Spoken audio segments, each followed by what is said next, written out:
Welcome back to Starlight Beacon Transmissions. My name is Eric Mitchell. I'm flying solo tonight. We are both live on YouTube as well as Instagram Live. So get ready for all of the fun that we have planned for you all. So if you're not watching on YouTube, give us a shout out here on Instagram um, because, yeah, we're live on here. Give me 1 second here. Um, yeah, we are live. I'm getting situated here. We have a random show tonight. We are going to talk some Star Wars, but we're also going to be talking about the Oscars. We're going to be talking about AwesomeCon, which is coming up.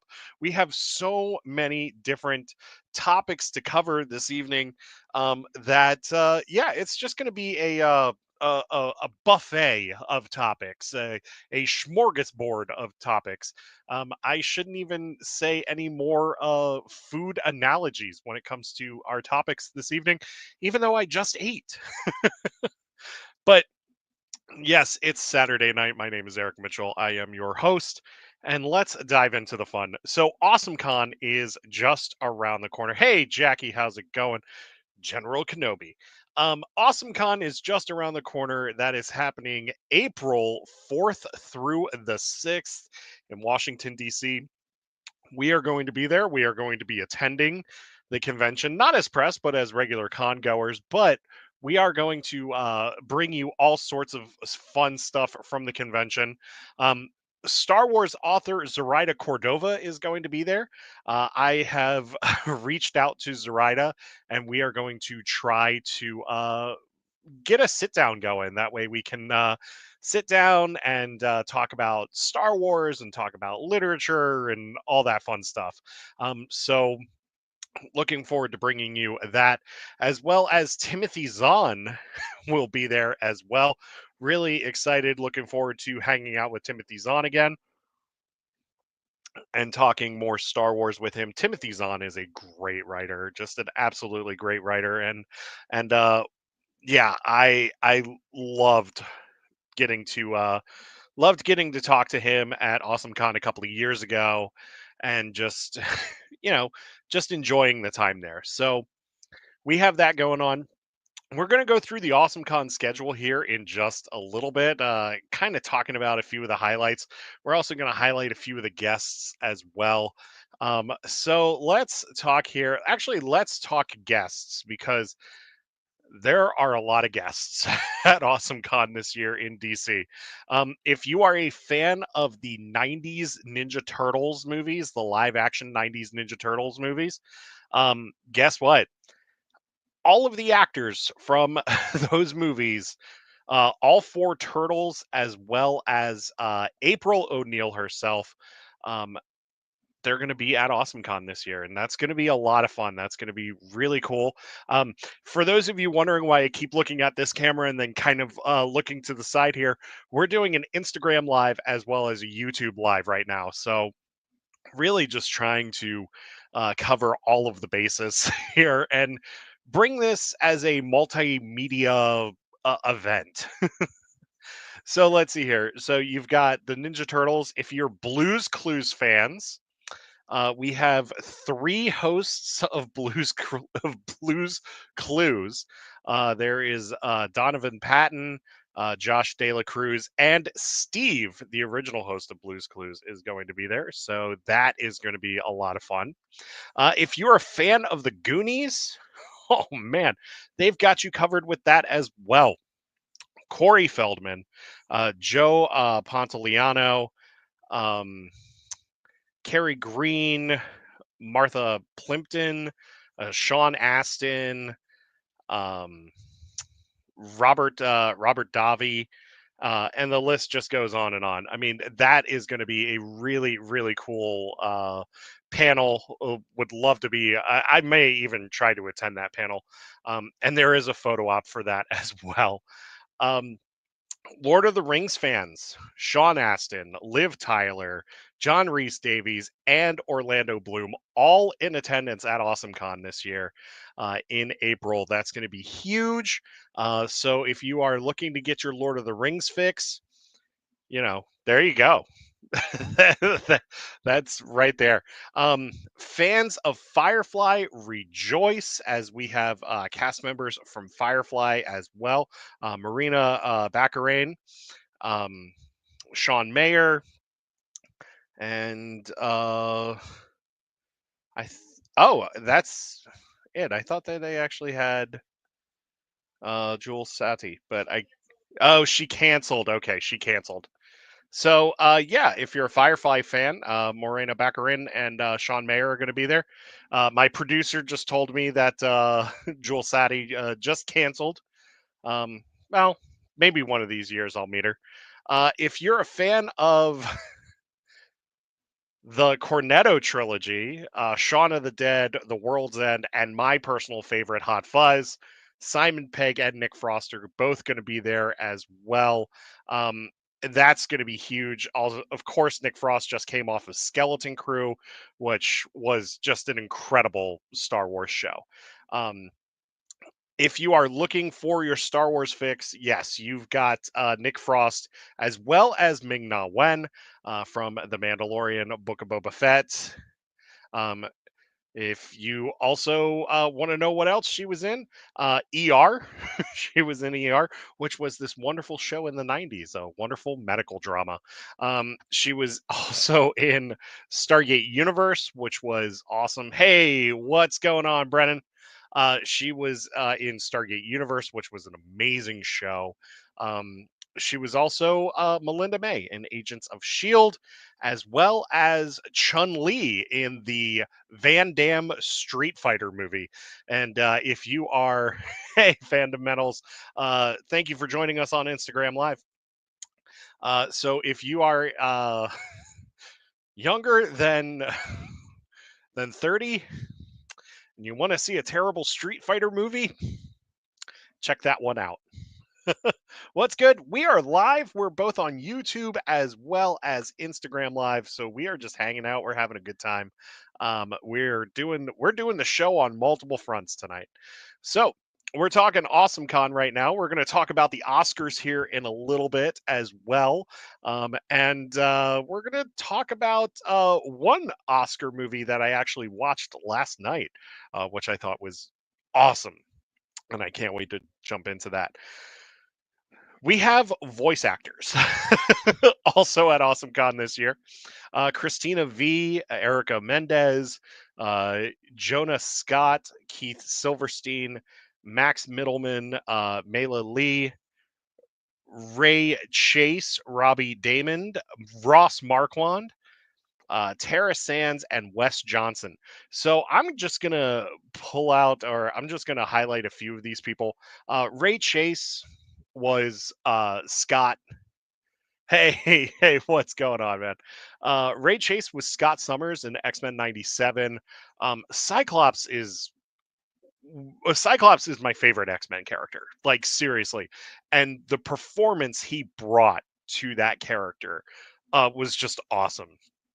I love I loved Ray Chase's performance as Cyclops in X-Men 97. Let's see here. Robbie Damon, he was in Spider-Man, or he was Spider-Man in one of the Spider-Man projects. He was in Persona 5, Jujutsu Kaisen. He was Tuxedo Mask in Sailor Moon, so that's pretty cool. Ross Marquand, or yeah, you know him from The Walking Dead. Hey Brennan, what's going on, man? I get I guess we both got you on YouTube and Instagram right now. Ross Marquand was in The Walking Dead, but he was also Red Skull in both Infinity War and Endgame, which was awesome. He is so good as the Red Skull in those movies. He was also he's been in Lego Star Wars, Invincible. He plays the Immortal in Invincible. Which, if you haven't watched Invincible, do yourself a favor and watch that show. I have not watched the current season yet, but I will.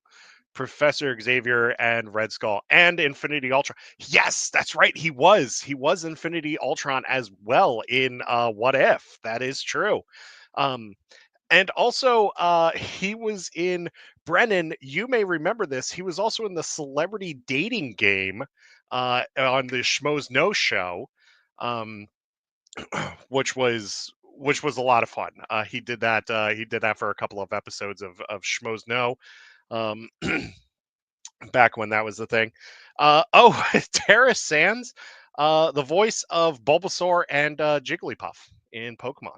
So that's really cool. And then Wes Johnson. I have to talk about Wes Johnson because I live in the DMV. Um, I consider, hey, what's going on? I consider the DMV. Well, I consider Baltimore as part of the DMV because it's DC, Maryland, and Virginia. And I know a lot of people think, well, Baltimore's too far north to be considered part of the DMV. No, no, it's not. This is called the National Capital Region, and Baltimore's part of it. So, anyway, Wes Johnson is near and dear to my heart because as a hockey fan and a Washington Capitals fan, he is the in-ring announcer for the Capitals. So I love him. I absolutely love him. He's such a great in-ring announcer, or in arena announcer for the Capitals, and just awesome. So he's done that. He's a voice actor. He was in Fallout 3 and 4. He's done Elder Scrolls, Morrowind, Oblivion, Skyrim, and he's done Elder Scrolls Online. So give it up for Wes Johnson. And he's going to have a voice acting panel at AwesomeCon again this year. And we went to his, was it last year or the year before? That's right. It was the year before. We went to his the year before, and he had Rob Paulson and Maurice LaMarche also on the panel, and they acted out John Wick 4 if it was written by AI. And it was one of the funniest things I have ever heard. Absolutely. So if you have not checked out Wes Johnson yet, please do yourself a favor. Check out his work. He's awesome. Also, let's go Caps. Wes, if you're watching this, which if you are, cool. If not, that's all good. He's great on the Twisted Tunes panel. Oh, Ross, yeah, Ross is great on Twisted Tunes. That is true. That is true. Twisted Tunes is another great voice acting panel. Like I said, we are just going through all sorts of topics tonight for our live show. We're going to talk a little bit of Star Wars, but we just want to talk. I just want to talk about other stuff. Sometimes it's good. Sometimes it's good to talk about other things. So there's that when it comes to the voice actors. Oh, also, if you're a fan of One Punch Man as well as Final Fantasy VII Remake and Rebirth, Max Middleman, who plays One Punch Man, as well as Red 13 in Final Fantasy VII Remake and Rebirth. And then we have comics guests at AwesomeCon this year. Just going to go through a few of these highlights here.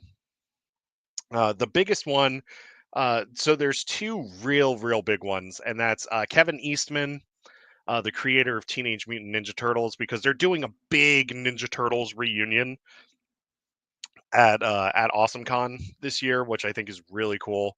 So Kevin Eastman, and then you've also got Philip Kennedy Johnson, who's one of my favorite comic book creators of all time. His work on Superman was just it was so good. It was so good. Yeah, I mean they're great. They're great. The voice actors are fantastic, Brennan. Um, but Philip Kennedy Johnson is one of my favorite comic creators. Just awesome and just really just so good. Mike Choi, who did X-23, as well as X Force. That's so good.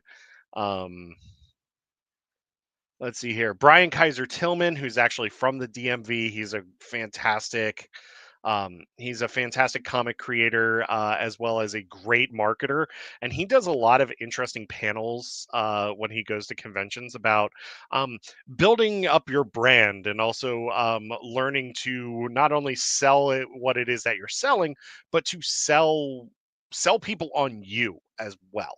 So I think that's really cool. Oh, Agnes Grabaska is going to be there as well. Oh, Alessandra Vitti, who did Secret Warriors.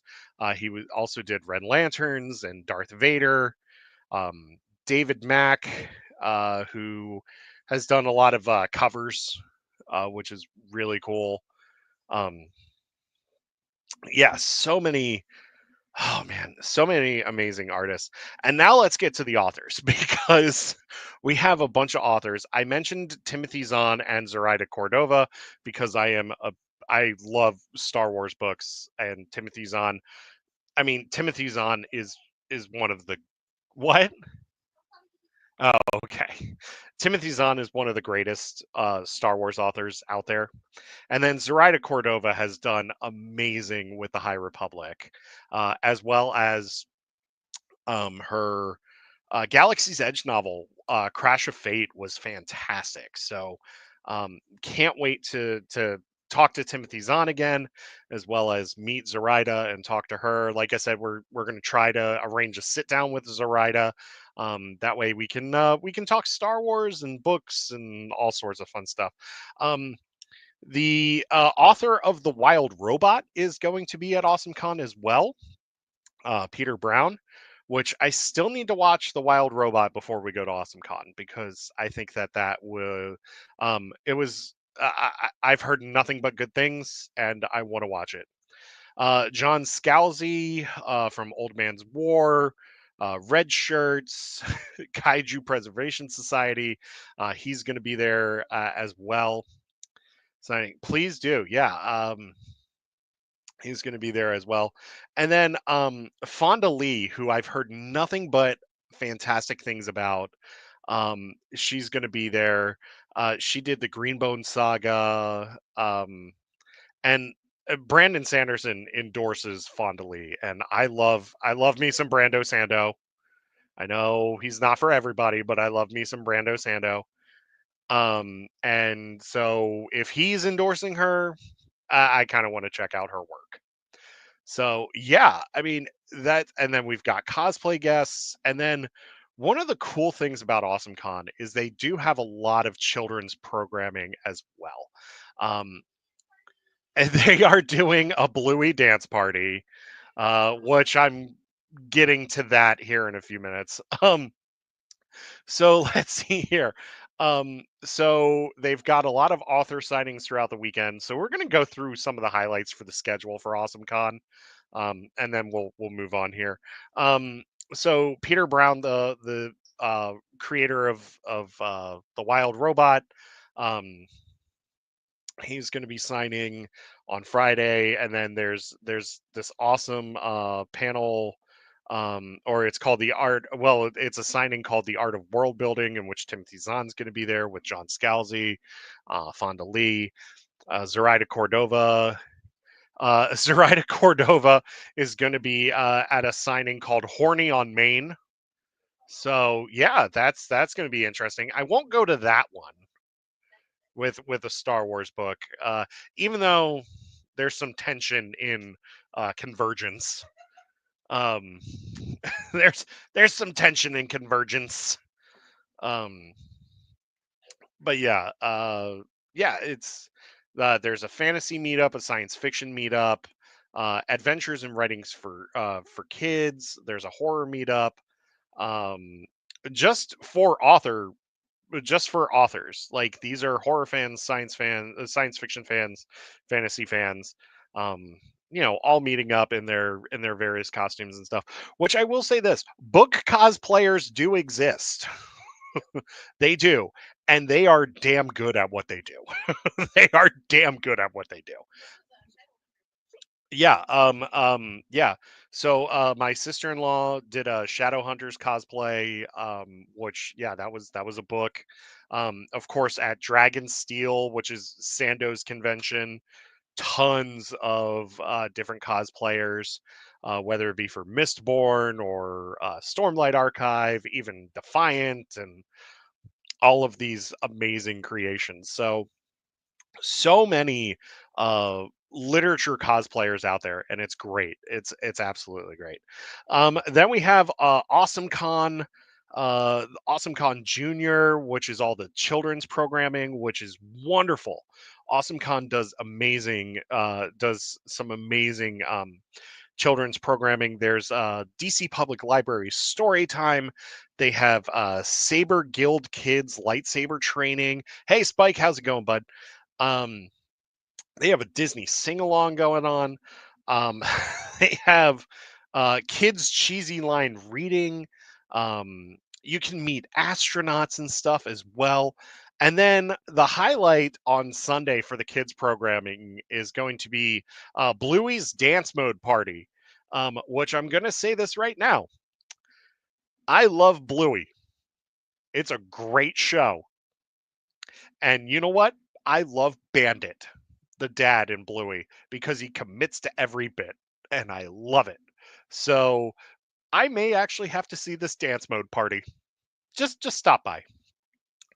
It's going to be a convention here in San Jose in August, and I'm looking forward to that. Yeah, that's awesome, Brennan. The convention season is upon us, which it's well, convention season's like all year round now. But for me, I really feel like convention season kicks off with like a con like MagFest, um, which is kind of like the big convention to kick things off at the beginning of the year.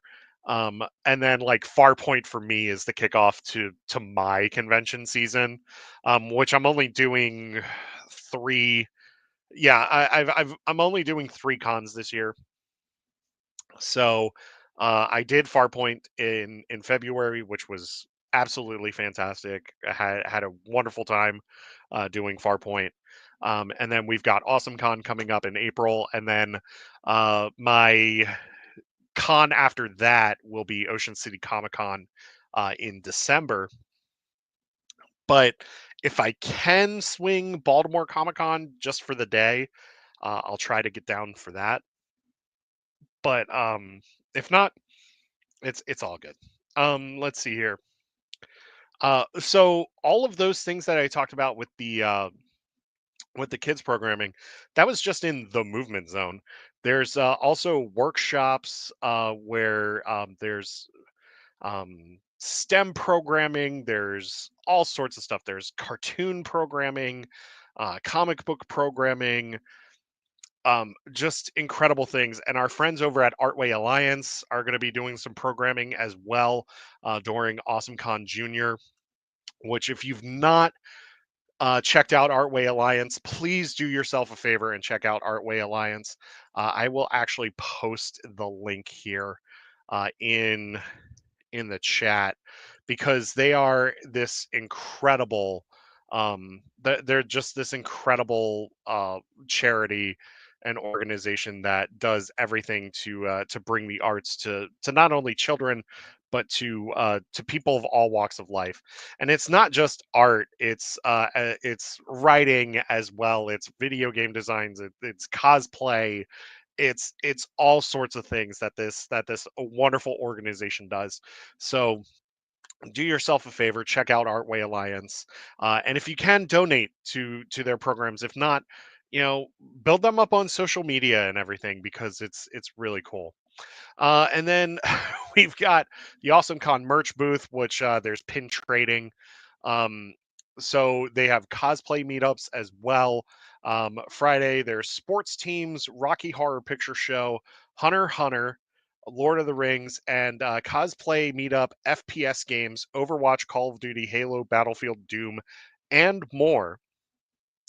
And then on Saturday, there's Disney cosplay meetup, Firefly cosplay meetup, The Goonies cosplay meetup, superheroes, Avengers, X-Men, Spider-Verse, Justice League, Teen Titans, Young Justice, more. Genshin Impact, as well as a Star Wars cosplay meetup, and Has Been Hotel. And then on Sunday, cosplay meetup, VTubers, YouTubers, and influencers, Five Nights at Freddy's, DC cosplay, Critical Role cosplay meetup, which is really cool. And I've always wanted to do a Critical Role cosplay, especially after watching The Legend of Vox Machina. So And then we got Dotadon, which I've not watched. Well, correction, I saw a little bit of a clip from it, and I said to myself, What is this show?" Um, and I was like, you know what? Uh, I'm good. I'm good. If you enjoy that show, awesome. I'm not gonna knock that. And then there's indie animation, digital circus, murder drones, and Helliverse. You can get Pride meetups. Well, you can do a Pride meetup and get some Pride ribbons and everything. Main stage ballroom panels. So you have Passing the Hunter exam, which is the cast of Hunter x Hunter. Mars, Ross Marquand Spotlight, Nerd Night DC at AwesomeCon, Cosplay Runway, and then Oh Crit, the D&D improv show. Um, then you have Geek Gods, Simon Pegg and Nick Frost, Disney royalty to Star Wars Warrior, Ming Na Wen. Hey, you guys, the Goonies reunion. Mail Time, Blues Clues cast spotlight. Wes Johnson's Voice of Palooza. You Can't Take the Sky from Sean Mayer and Morena Baccarin. And then there's the AwesomeCon cosplay competition, which the cosplay competition is just awesome. It's fantastic. Then on the main stage on Sunday, Lord of the Rings cast reunion, TMNT cast reunion, yes, Teenage Mutant Ninja Turtles cast reunion, Lava Live voice actors Robbie Damon, Max Middleman, and Ray Chase, and then Super Art Fight, which if you have not seen Super Art Fight, look it up on YouTube because it's amazing. Let's see here, remix stage. Star Wars Ultimate Fan Meetup, Marvel DC Ultimate Fan Meetup, Ribbon Rally Meetup, Lord of the Rings Ultimate Fan Meetup, Goonies Fan Meetup, Drag Queen Meet and Greet, Ribbon Rally Meetup, Anime Ultimate Fan Meetup, and Star Wars Ultimate Fan Meetup. And then on Sunday, you have the Disney Ultimate Fan Meetup, TMNT Ultimate Fan, Ribbon Rally, and Marvel and DC. Okay, let's see here. We're gonna go through a few of the highlights from other panels. Um, which I'm actually going to be at a panel. I'm going to be part of a panel at AwesomeCon this year. My friend Liz is doing a great panel. It's the Con Survival Guide, which will be a lot of fun, and I'll talk to you about that here in just a second. So let's see here in room 201.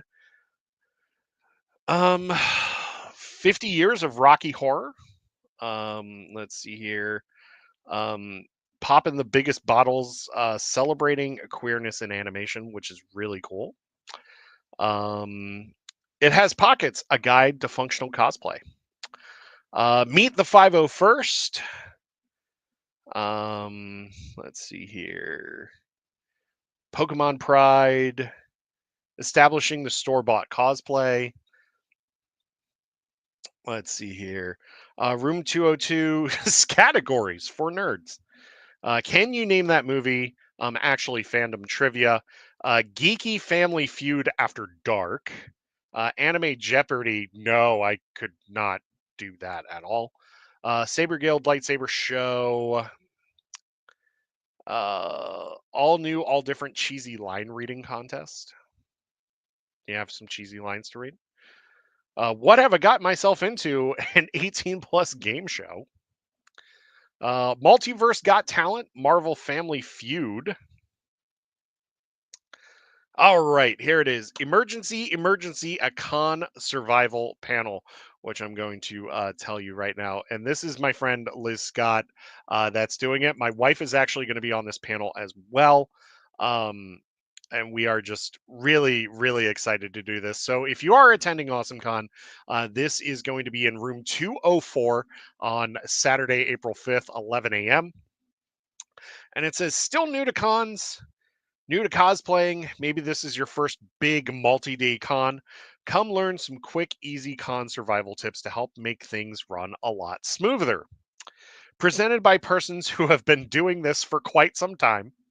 We will cover everything from basic items to have and cosplay repair must haves that can be the difference between a great con experience and a not so great con experience. So, we're going to be talking cosplay, but we're also going to be talking about we'll talk about cosplay, but we're also going to be talking about, making sure that you stay hydrated, because that's one of the big things when it comes to cons. A lot of people forget to eat and drink, right? Like, you're so busy just going around and trying to get everything done and just trying to do all of these things that you forget to stay hydrated. You forget to eat.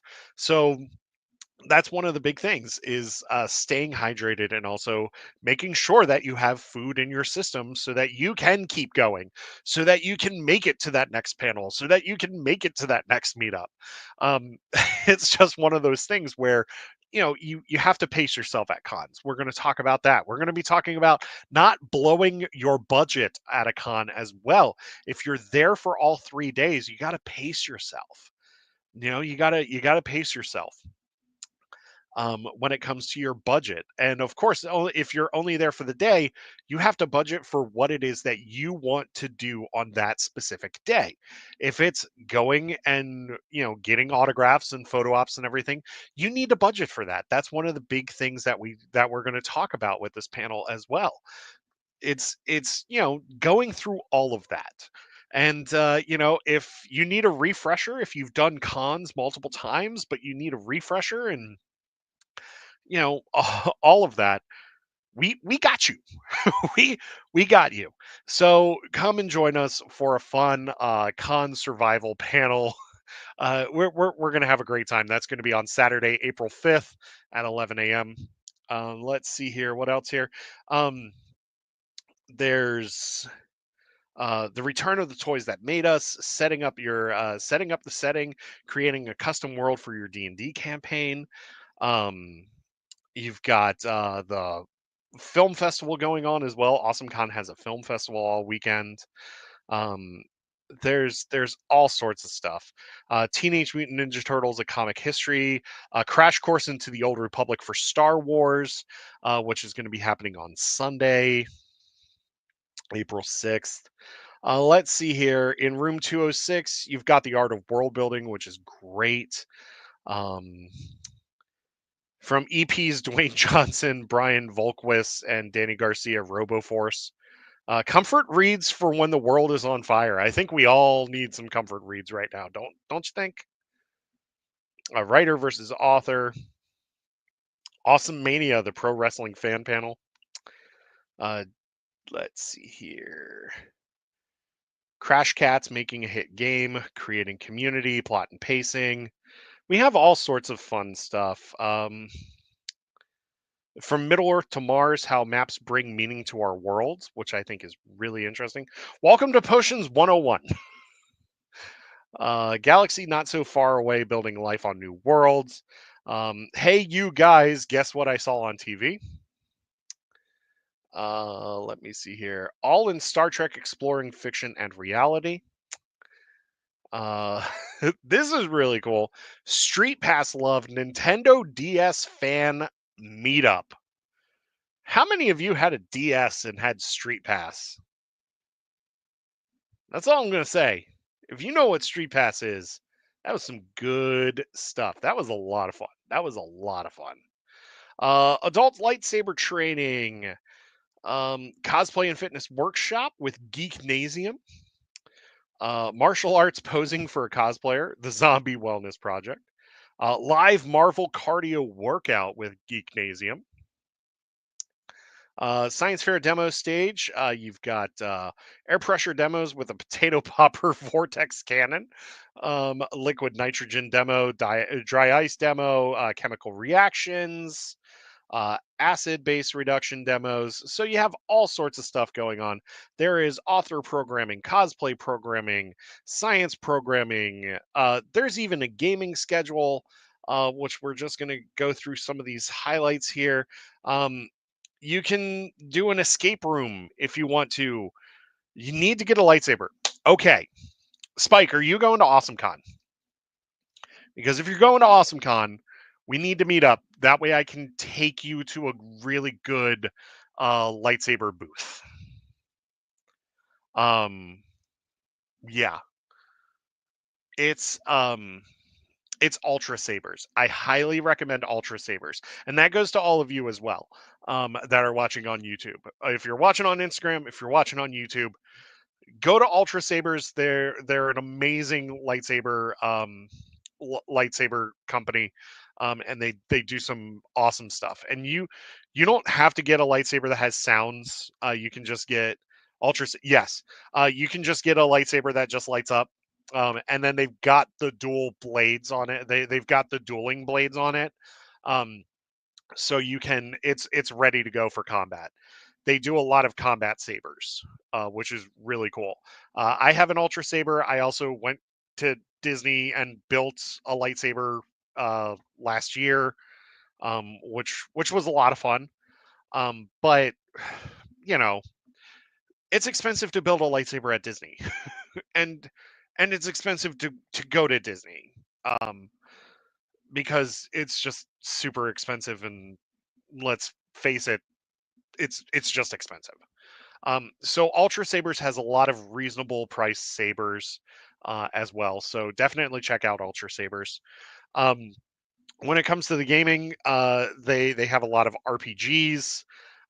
You can let's see here. There's RPGs. I believe they also do some.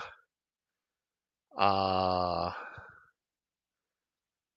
I thought that they also did some. Yeah, so they've got Blood the Clock Tower. They do a lot of game demos throughout AwesomeCon as well. They also have a Ticket to Ride tournament. Oh, we can play a Pokemon draft event for Pokemon TCG. That's all Ditto. Apparently, it's going to be a Ditto draft event. That's Friday at 6 p.m. Yeah. Um, let me see here. Magic the Gathering. If you want to learn to play Magic the Gathering, you can. You can learn to play Pokemon. They also have Learn to Play Lorcana, Star Wars Unlimited. They have a Star Wars Unlimited tournament on that Saturday at 4 p.m. that I might have to do. I mean, oh, they've also got Lorcana Open Play Pack Rush, which I've always wanted to play Pack Rush. That's at noon on Sunday the 6th. So I might be able to do that. Um, oh, learn to play Star Wars Unlimited on that Saturday. I'm going to be at a panel at that time. So yeah, Lorcana Sealed League, Lorcana Sealed League tournament at 1 p.m. also. Nice. You want a combat saber? Yeah. John, I will say, if you want a combat saber, definitely Ultra Sabers is the way to go because they are ready to go, like right out the box. Um, can you bring me my Ultra Saber? Yeah, or a Ultra Saber. Sorry, I don't mean to yell. Yeah, so this one's actually mine. Hey Greg, what's going on? Thanks for joining us on Instagram. So this is the Ultra Saber here. So this one was actually a blind box one that I got at AwesomeCon, like it was a few years ago. And this was like $70 and I got this hilt and then it just lights up blue. But it's really cool. I love it. It's very lightweight. As you can see here, I'm hitting it, and it's not really.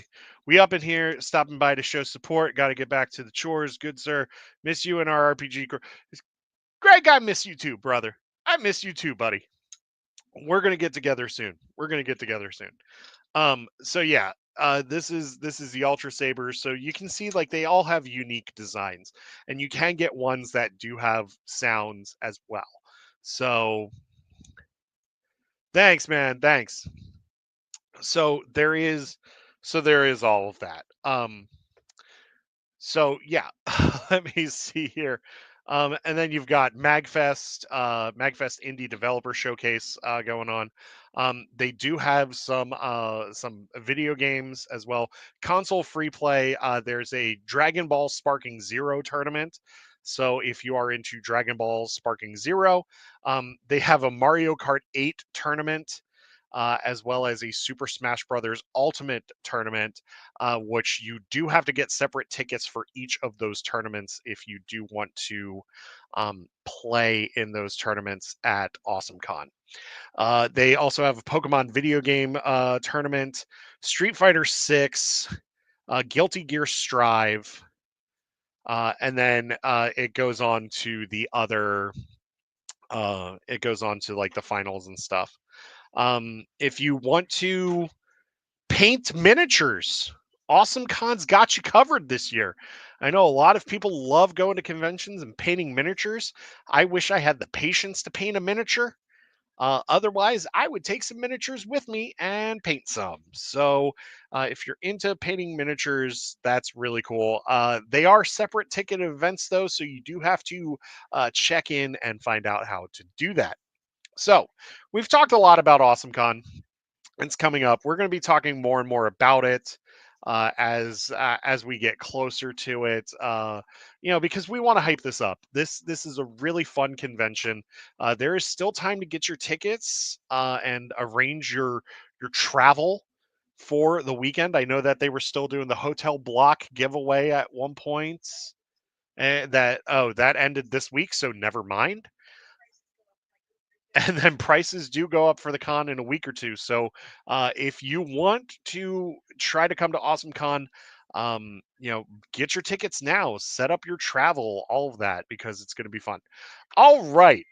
Oh, I forgot to mention one more guest or two more guests actually at AwesomeCon that are also exhibiting at AwesomeCon. And that is, let me see here. Uh, there we go. It is Karen Ashley's Power Rangers collectibles, which a lot of you that know me know I love Power Rangers. I absolutely love them. I think it's just so, it's so much fun, right? They're fun. They're ridiculous. I even have my Morpher here, um, which check this out. Hold on. Let me try that again. Let me try that again. So there's this um, right there. So and it says Triceratops. So there you go. Um, I I love Power Rangers. So Karen Ashley, who played the second Yellow Ranger, as well as Steve Cardenas, who played the second Red Ranger, Rocky. So you have Aisha and Rocky that are going to be there. It's Morphin time in DC. Power Rangers Karen Ashley and Steve Cardenas will be signing at the Karen Ashley's Power Ranger Collectibles booth, located in the vendor exhibitor section.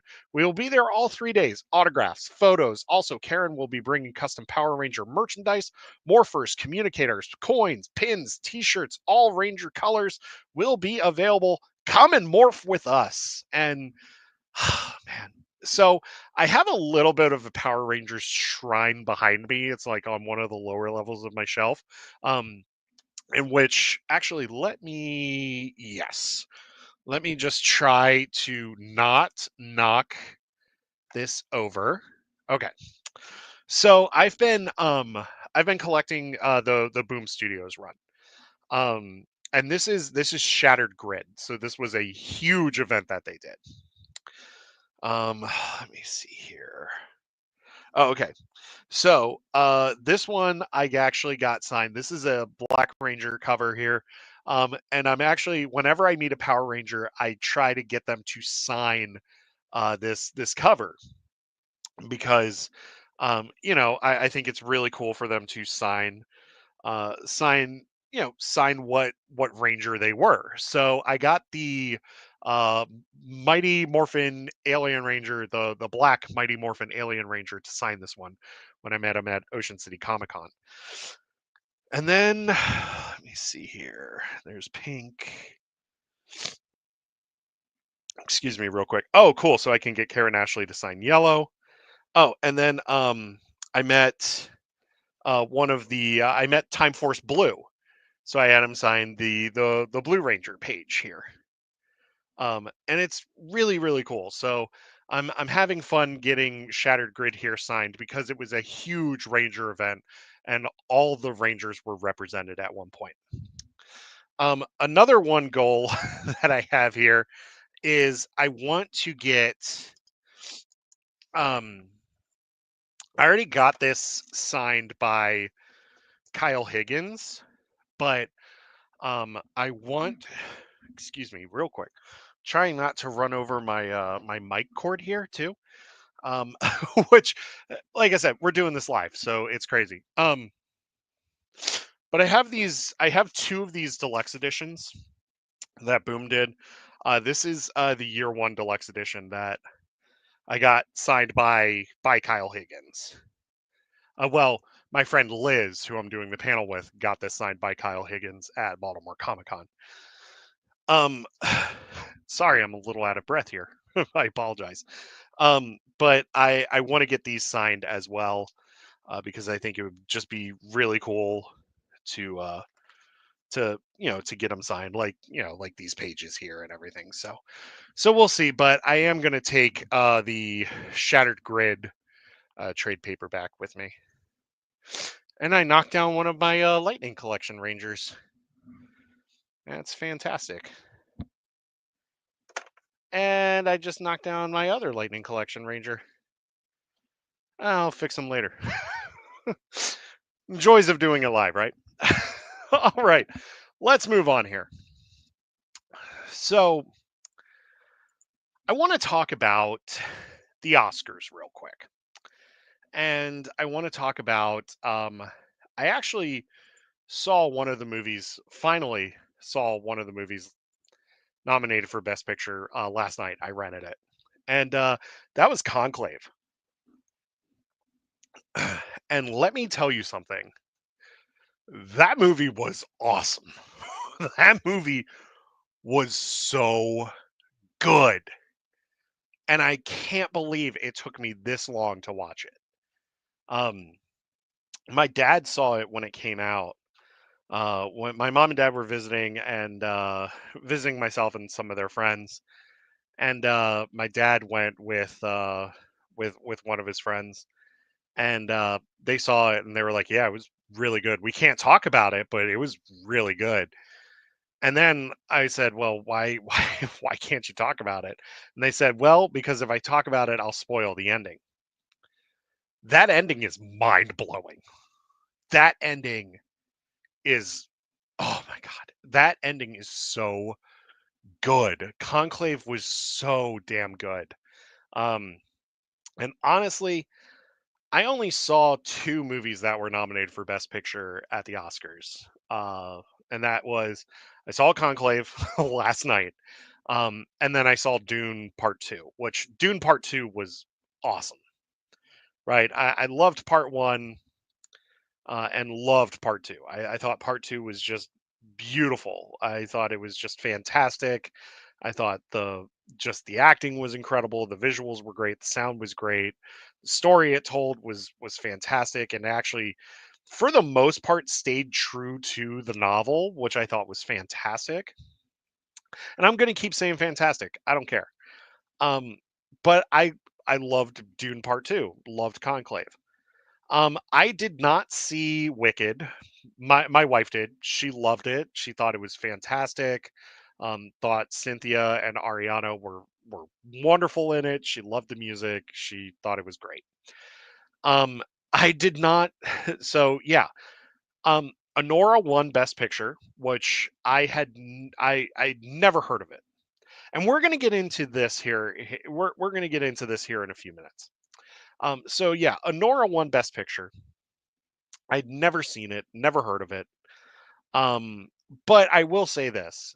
I'll check it out eventually. I think I am gonna check it out eventually because it is one of those it's one of those things where yeah, if I see it was like a best picture nominee or one best picture, yeah, I'll eventually check it out. Like I'm not rushing out to see it, but I'll eventually check it out. And if I catch this on streaming, whether it be like HBO Max or Netflix or Hulu or what have you, cool. I'll check it out and I'll give my thoughts on it. For me, though, I did try to watch another one of those Best Picture nominees, and that was Amelia Perez. And honestly, I got 10 minutes into it, and it wasn't for me. Like I couldn't get into it. I just did not personally like it. For those that did see it, that loved it, awesome. Awesome, awesome, awesome, awesome. I'm not going to, tell you that you can't because, I don't like being gatekept, so why should I gatekeep you, right? I just realized it wasn't for me. Um, and and I think I'm gonna say something a little, well, no, it's not controversial. But I honestly don't think Zoe Saldana is as good as they say she is. Don't get me wrong, she's a good actor. Love her as Gamora, love her as Ahura, loved her in The Losers, love her in Avatar. I Most of the things that I've seen her in, I absolutely love her in. I don't think she deserved best supporting actor or best supporting actress though. I really don't. I think like Felicity Jones being in The Brutalist deserved it. Though the one lady that was in Conclave that played one of the nuns, she definitely deserved it. Um, so I just don't, like I said, I'm not knocking her. To me, I just didn't I just don't think she deserves an Oscar. Um, and that's just my opinion. So, take it with a grain of salt. But I tried watching this thing and I got 10 minutes in and I was like, you know what? I'm done. I can't watch this thing. And thank God it was on Netflix. Because yeah. um, but I want to talk about how, when something gets nominated for Best Picture, right? You get some of the ones that have have had big mainstream releases. So like Dune had a big mainstream release, was nominated Best Picture. Wicked, same thing, nominated Best Picture, had a huge release. Even Conclave had a wide release, nominated Best Picture. Um, this movie Honora, you know, probably released to New York, LA, the smaller, well, big markets, but also small markets. It is an independent film, right? It's an independent film through and through, which I think is fantastic because let's face it, in an oversaturation of tentpole movies, it is nice to see independent movies get get the love, right? Because I love a good tentpole film. Like I love a good summer tentpole film. I love a good franchise film. I'm cool with that. However, for every tentpole film I see, I want to see a couple of indies. Because sometimes you need that palate cleanser, right? Like sometimes you just need that. So one of the issues that I have though with the whole best picture race when it comes to the Oscars is a lot of these movies we've never heard of. Or if you have, you've heard critics talk about it, but you don't have access to those movies yet. It might, AMC and Cinemark and Regal do their, Oscar Best Picture movie marathon that you can, either buy like a 2-day ticket for or 1-day ticket or, what have you, right? And a lot of people get to see those movies um, through that. And I think that's a great idea. However, I also feel like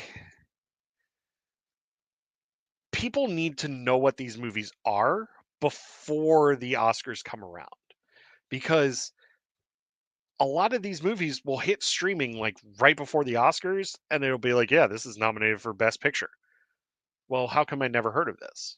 Like, why can't you release this in a more wider engagement to get more of a buzz for it. That's my big thing.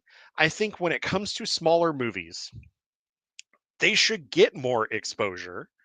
They should be more widely released because you want to get that word of mouth out there. If you release it to a wider audience, right? You get more of that word of mouth out there, which causes more buzz come award season. I also feel like when it comes to Academy voting, it should be a three-pronged attack. I feel that members of the Academy should vote, right? Members of the Academy should vote. Members of the press should vote. I believe I believe movie critics should be allowed to throw in their vote for Best Picture and for Best Actor, Best Supporting Actor, Actress, all of that with sound editing, all of it, right? Like, I really feel that that is one of the things that should happen. Is it going to happen? Eh, I don't know. I don't know. It's one thing that personally I would love to see happen because the critics carry these movies as well because when they generate word of mouth for a movie, it means a lot, right? I also feel that the general movie going audience should have some say in these nominations as well. And my wife is watching Cool Runnings, which is an amazing movie, by the way. Um, I know that song. I recognize that song. Um, but I really feel like when it comes to the movie going public, we should have some say in these awards. Yeah, there's fan votes here and there, like when it comes to the Golden Globes and stuff like that. Yeah, there's some fan votes here and there. However, the movie going audience should, because ultimately these movies are for us. They're made to entertain us. They're made to make us think. Why are you going to alienate a large group of people by doing a limited run? Why don't you let the large group of people have a say in some of these movies? Now, granted, I'm going to say this right now. This is a perfect world scenario, right? This is a perfect world scenario. I'm not trying to knock the way things are done. But I will say this, things need to change a little bit when it comes to this. So, my thing is that when it comes to when it comes to certain movies, like not everything is best picture worthy, right? A few years ago when Endgame was released for the 2020 Oscars, Disney really tried to push Endgame for a best picture nom. They sent out Endgame screeners to all the Academy members saying, for your consideration for this, like almost every single category, right? And like Endgame got nominated for like visual effects, makeup, like all sorts of stuff, right? Like most of the technical awards, which it rightfully deserved. Endgame rightfully deserved whatever technical awards. I don't remember what it won. I have access to Google, but I'm watching the DC United game right now while also talking to you all. So I'm multitasking. But my thing is that when it comes to these movies, not every tentpole movie is going to be a best picture worthy movie. But I think that when a tentpole movie like Dune and like Wicked do come out and they blow people's socks off and people spread that word of mouth about how good that movie is, honestly, they need to be talked about in the same breath as Honora, as Amelia Perez, as Conclave, as a Complete Unknown, The Brutalist. All of these movies that got nominated for Best Picture this year, honestly, Dune and Wicked should have been talked about in the same amount of consideration as these other movies. I really feel like a lot of the Oscars, what they do when it comes to, oh, well, I guess we should nominate a big tentpole movie, but it's never really going to have legs when it comes to this because, hey, let's face it, it's a big tentpole movie. How good could it really be? But hey, a lot of people seem to like Dune Part 2. And yeah, there's a good story there. However, yeah, okay, we'll give it a little bit of hope. Okay. But my my wife saw Wicked and it was one of her favorite movies of last year. She loved it. Absolutely loved it.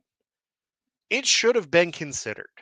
It should have been more there should have been more of a serious consideration for that movie as well as Dune. I think it's really interesting. A couple of years ago, we had Avatar: The Way of Water and Top Gun: Maverick both nominated for Best Picture at those Oscars a couple of years ago. And you know what? I'm gonna say it right now. I was rooting for Top Gun: Maverick because damn it, that movie was great. That movie was fun. It was exciting. It had a great story. The acting was fantastic. The visuals were great. The sound was great. Everything in that movie worked. It was not only was it a big tentpole movie and proved it was a big tentpole movie, but it did have those chops, and I was rooting for it. But the Academy was like, "Well, it's Top Gun." Like, how? Oh, okay. Like, yeah. How great can this be? It was great. It was great. That was the tentpole movie. I would have been like, "Oh, that won Best Picture? Okay, cool. Yeah, deserved it. It did. It was great. It was fantastic. Did it deserve it more than Avatar: Way of Water? I will say yes. And I liked Avatar: Way of Water. I really did. But Top Gun: Maverick sat more with me than Avatar: The Way of Water did. It's okay to nominate these tentpole movies if they're worthy enough. Dune was worthy enough. However, because it had that science fiction logo or it had that science fiction label with it, it's not as considered. Wicked being a musical and a fantasy, with it being a fantasy, that kind of cut its chances because let's face it, the last real fantasy movie that really generated a lot of buzz outside of Everything Everywhere All at Once, which I still have yet to see, and the awards that movie got rightfully deserved, by the way, because I've heard nothing but amazing things word of mouth. But let's face it, the last fantasy movie that really had a shot and won it was Return of the King. And that's sad because Black Panther was nominated for Best Picture one year. And it got overshadowed by all of these other movies that, okay, cool. Oh, great. A Daniel Day Lewis movie. Well, we know Daniel Day Lewis is going to win something. And rightfully so. Daniel Day Lewis is an amazing actor. But all of these movies get overshadowed by these lesser known movies. And that's fine. If you worked hard on that movie, all the more power to you because I watched the guy that directed, wrote, and edited Honora. I watched his speeches, and he worked his ass off for that movie. And even the actors worked their asses off in that movie, and it won. I haven't seen it, but it won, and rightfully so. And the guy said, I wrote this by myself, I directed this by myself, and I edited this by myself." And you know what? All the more power to you. I am good with a movie like that winning because you see all of that hard work and passion. And I'm not saying these other movies that got nominated for Best Picture, I'm not saying that the people that made those movies didn't work hard. They did. They did. But when it came to Honora, rightfully deserved. I'm still bummed that it wasn't Conclave, but It is what it is. Conclave, like I said, watch that movie. It's, oh my God. The ending to that movie is, it is just, oh man, it's so good. It's so good. So that's my Oscar rant. But honestly, I really feel like there should be some say from the movie going audience when it comes to when it comes to Oscar voting. Like I said, not every tentpole movie is Best Picture worthy. Really isn't. I've seen a lot of great tentpole movies that I was just like, yeah, that was good. Not Oscar worthy, but it was good. I had fun. So I don't know. I also think so. My thing is they need to change some of the voting. And I really believe that the Academy needs to start recognizing more science fiction and fantasy films um, when it comes to um, award season, because there's a lot of great stuff out there. There really is. But just because it has a science fiction or fantasy label attached to it, the Academy kind of steers clear of it until it comes to technical awards and makeup and all that stuff. And yeah, okay, that's great. The people that do those things work very, very hard on those things. However, give them a chance. Give them a chance. So I don't know. That's just my thoughts on the Oscars. Like I said, not knocking anybody. I just wow. I just feel that's just what needs to be done. So let's move on here. We do have a new look at Andor season 2. I am not going to show it. However, you can go to the Star Wars YouTube channel as well as Disney Plus and check that out. But it is confirmed we are getting some.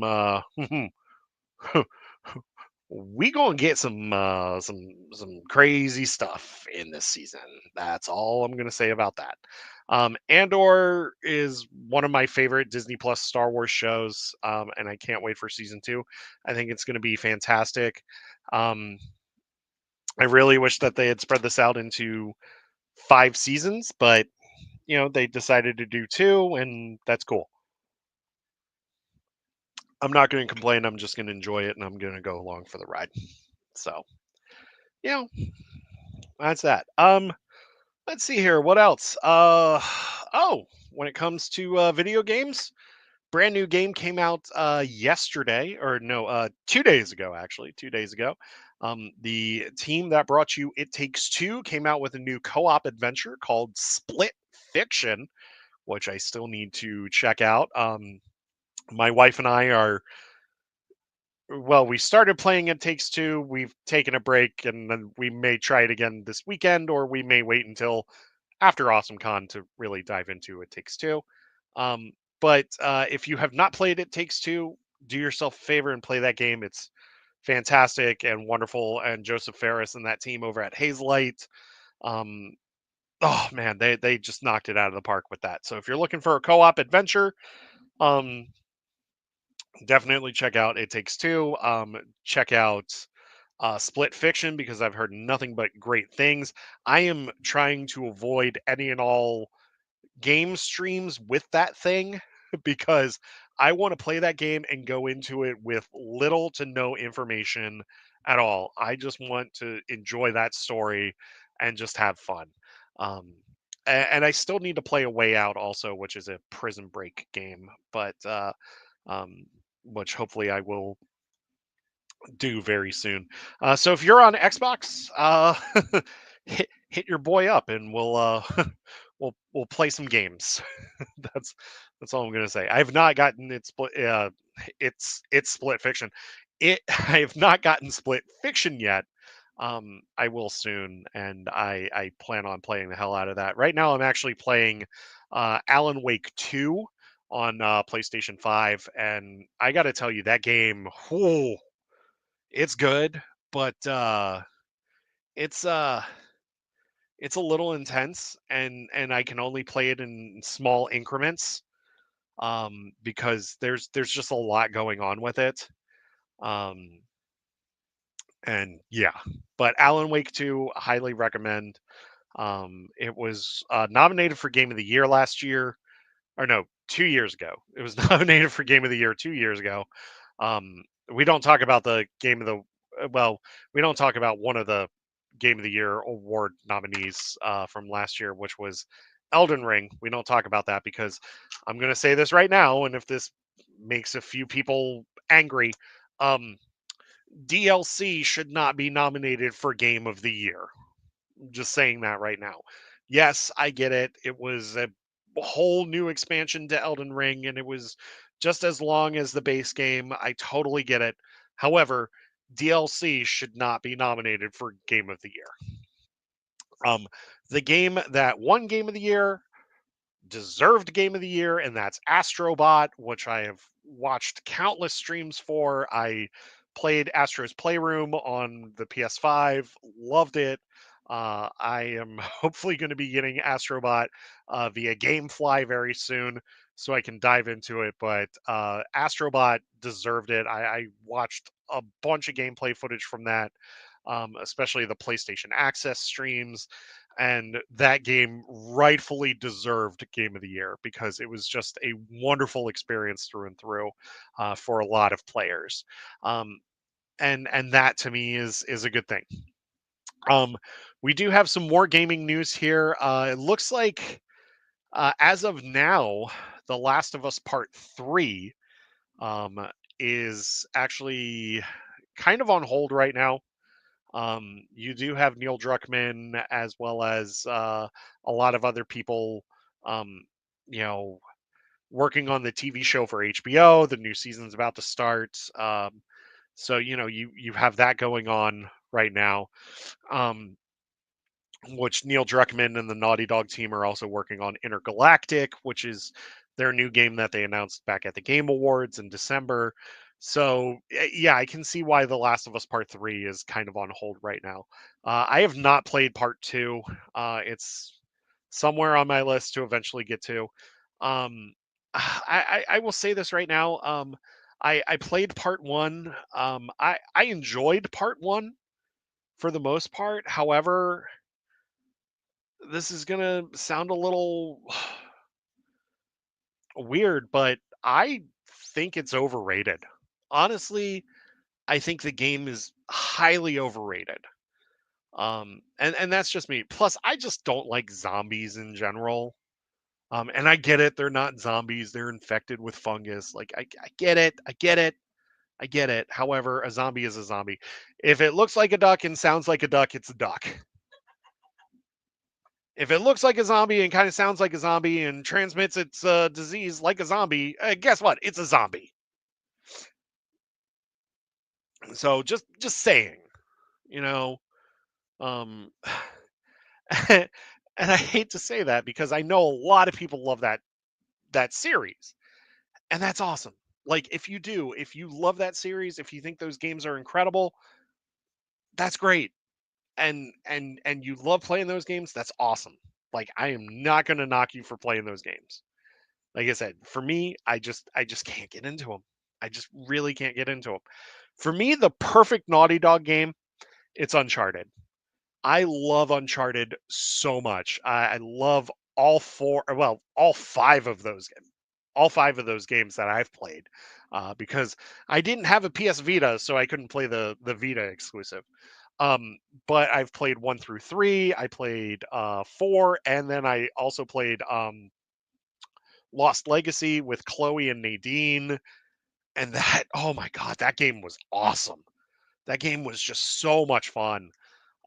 So yeah, for me, the perfect Naughty Dog games are Uncharted, and of course Crash Bandicoot. Like, come on, Crash Bandicoot and Jack and Dexter. And when it comes to gaming, like I just love the fun, just games. Like I love Ratchet and Clank. Like Ratchet and Clank is so good, and Rift Apart is like a Pixar movie come to life. Really, I love Ratchet and Clank.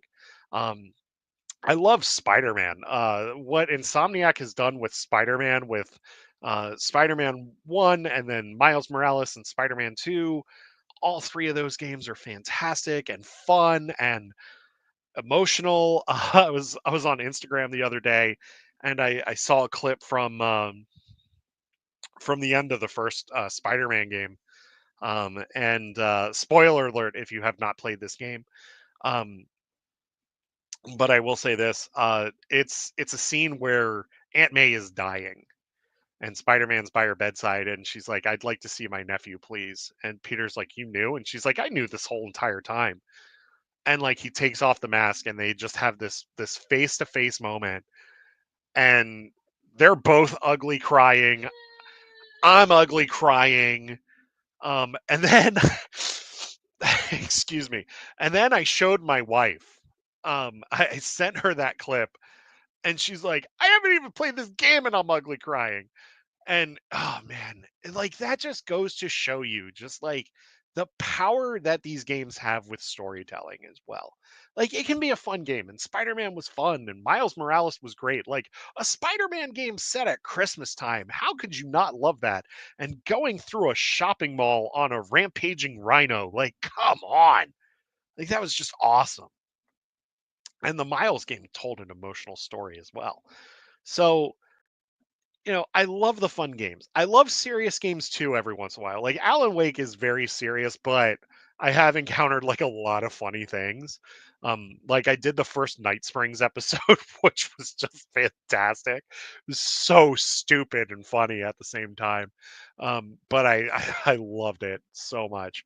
But Alan Wake is very serious as well. Like, and I'm okay with the serious games.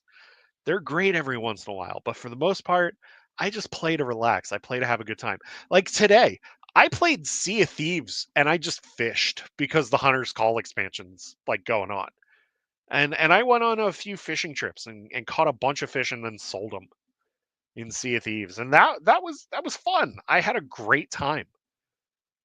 You know, and like if you're into live service games like Genshin Impact or Zenless Zone Zero or Destiny or what have you, like everything. That's cool too. Like if that's the way that you relax by playing these gotcha games and these live service games, cool. Like seriously, that's awesome. Like I said, we're all over the place tonight with the topics because it's been a while since we've just like sat down and just talked about just stuff, right? Like just talked about stuff.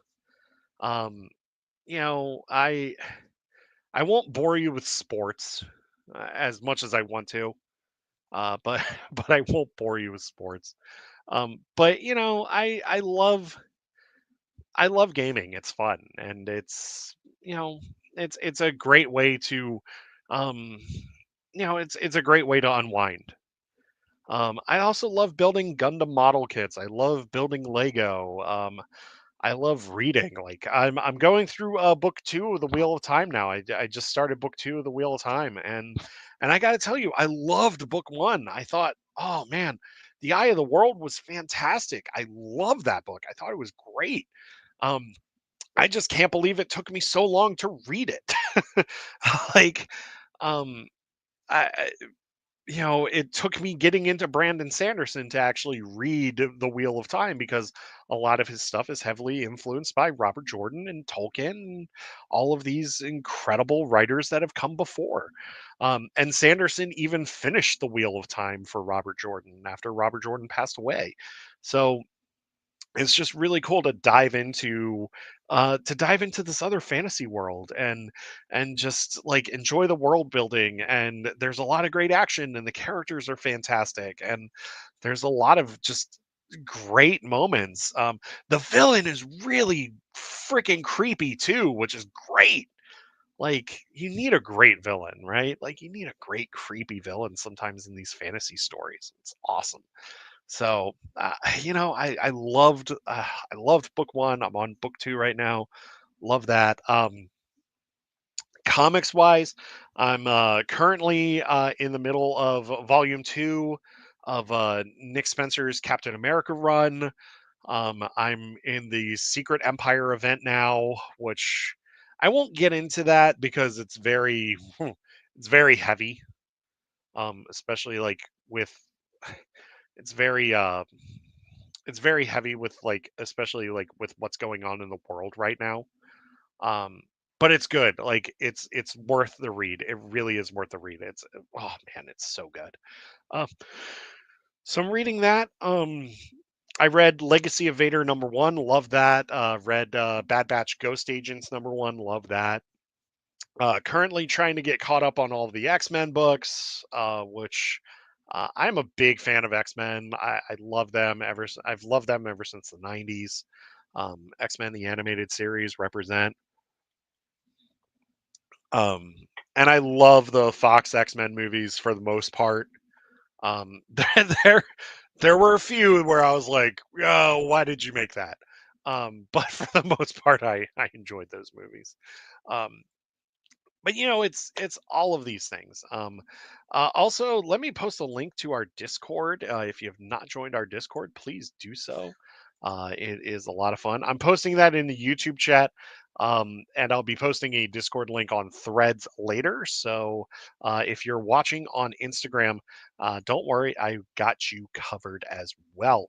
Um, but you know, that's what's going on in life, getting ready for cons and getting ready to just, just because the world's on fire doesn't mean that it stops turning. you know, Nick Fury said, we need to continue to live on as it intends to spin on. Um, you know, well, I don't want to get into it because this is an escape for a lot of people. This is a safe space for a lot of people, and that's what I want to provide. I want to provide an escape for you all. I want to provide a safe space for you all. So if you are upset right now, which a lot of us are, um, we are upset right now. We're angry and we're sad, and this year has felt like it's taken forever. I just want you all to know that you do have a safe space here. We love you. We're here for you and we care for you. So please just remember that. Um, I don't know what else to talk about. I think we covered a lot tonight. It was a lot of fun. Oh, that's right. That's right. We have some Disney park news. Thank you, producer. Let me look this up real quick. We do have some Disney parks news that we can talk about real quick. Let's see here. Disney Parks blog. All right. I love Disney Parks blog. It is wonderful. Okay, so we have BDX droids coming to Walt Disney World's Galaxy's Edge. They are similar to just BD droids, but they're a little bit chunkier. And there's a green one, a red one, and a blue one. And yes, they did name them Huey, Dewey, and Louie. And they were using them at Disneyland for a while. And then a lot of people at Disney World were like, "Well, when's it our turn to get the droids?"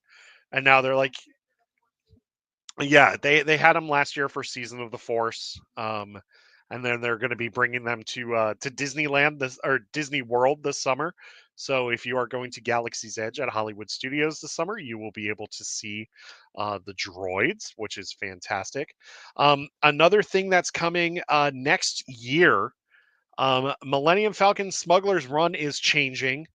It is going to have it's going to be a mission involving the Mandalorian and Grogu to coincide with the upcoming Mandalorian and Grogu movie that is releasing in May of 2026. So it says it's something that can only be done at Disney, bringing avid Star Wars fans closer to the stories they know and love via innovative magic at Disney parks. This update is only a parsec or two away. Both the upcoming Mandalorian and Grogu movie and this update to Millennium Falcon Smuggler's Run will debut on May 22nd, 2026. Let's see here. Yeah, so that's what's going on. Um, yes, Brennan, those droids, the BDX droids, are awesome. They are so cool. Which if I will be posting those photos of the BDX droids in Discord, so please stay tuned for that. Um, let's see here. We've got all right, let's move on because we've got Avengers Campus news now. They are doing an expansion to Avengers to Avengers Campus at Disneyland, Disney California Adventure at Disneyland, in which there is going to be a Stark Flight Lab. Yeah, a Stark Flight Lab attraction, which Robert Downey Jr. actually came out during that part of the panel to talk about it. There was a panel for Disney parks at South by Southwest today. Um, Robert Downey Jr. came out to talk about it.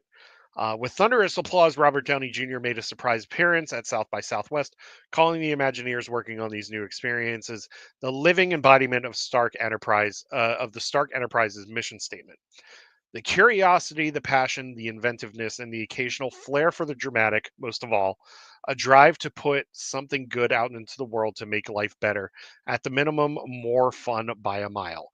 Downey told the crowd, "It's a privilege of a lifetime to be invited to participate." So, yeah, this is going to be you're testing Iron Man tech, essentially. In this thing, and I think it's like gonna like lift you up and maybe flip you upside down. I don't know, so there's that. We do have the first look at the Monsters Inc. roller coaster that is going to be at Disney's Hollywood Studios. RIP Muppet Vision and Muppet Courtyard and the Rat Restaurant. Um, this is a hanging roller coaster. It's going to simulate the door room from the end of the first Monsters Inc. movie. It is a suspension coaster that when you get loaded on, it's actually after you get loaded on, it's actually going to rise up um really high, and then you're going to do the door room. And I'm good. I'm good. I don't think I'm going to ride this ride. But that's just me. But if you ride this ride, cool, and you enjoy it, cool. But me, I'm not a big roller coaster guy anyway. Like my favorite roller coaster, I'll tell you right now, my favorite roller coaster is Big Thunder Mountain Railroad.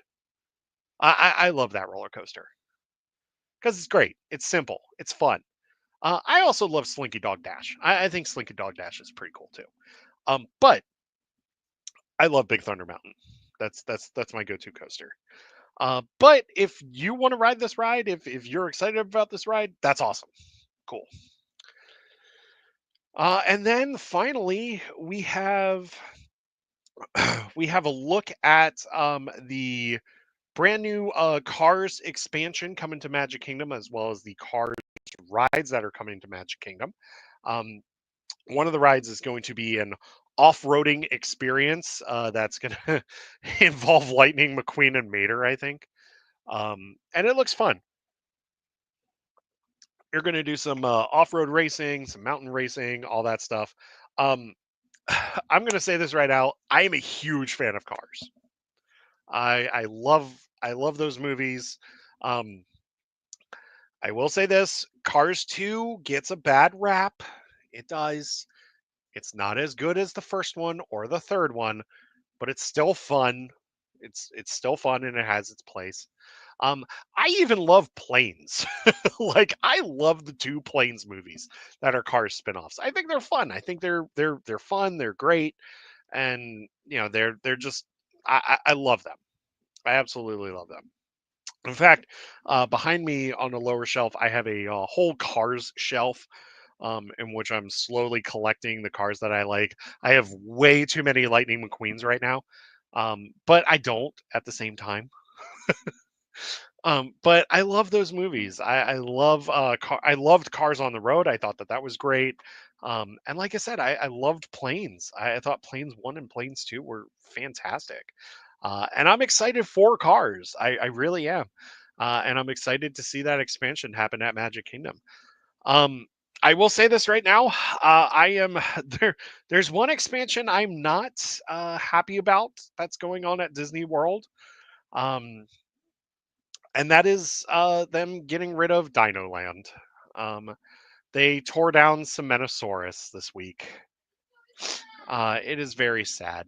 Um, Dinosaur and Dino Land, two of my favorite attractions at Animal Kingdom. Love them. Dinosaur, I call the Backbreaker 9000 because, like, if you didn't have back problems, you do after that ride. But it's fun. It's fun. So I don't know. I Things are changing at Disney. Um, some good, some not so good to me, but it is what it is. Oh, and they're also going to be breaking ground on the Villains expansion soon as well. So that's going to be coming to Magic Kingdom at Disney World. Yeah, that's it. Thank you for joining me for for tonight. I don't have anything else to talk about. I'm gonna hop into voice chat and Discord here shortly, so feel free to join me there as well. A lot of people that see this on Instagram are going to be like, "Why is this thing an hour and a half long?" Well, because it's a live show, and I wanted to do a live show on Instagram, and I wanted to do a live show on YouTube. So you know, whatever. But that's it for us this week. Hope that you all have a wonderful week. May the force be with you. May you always fight for light and life. And just remember, at the end of the day, folks, we're all the Republic. Until next time, we'll see you later. Goodbye.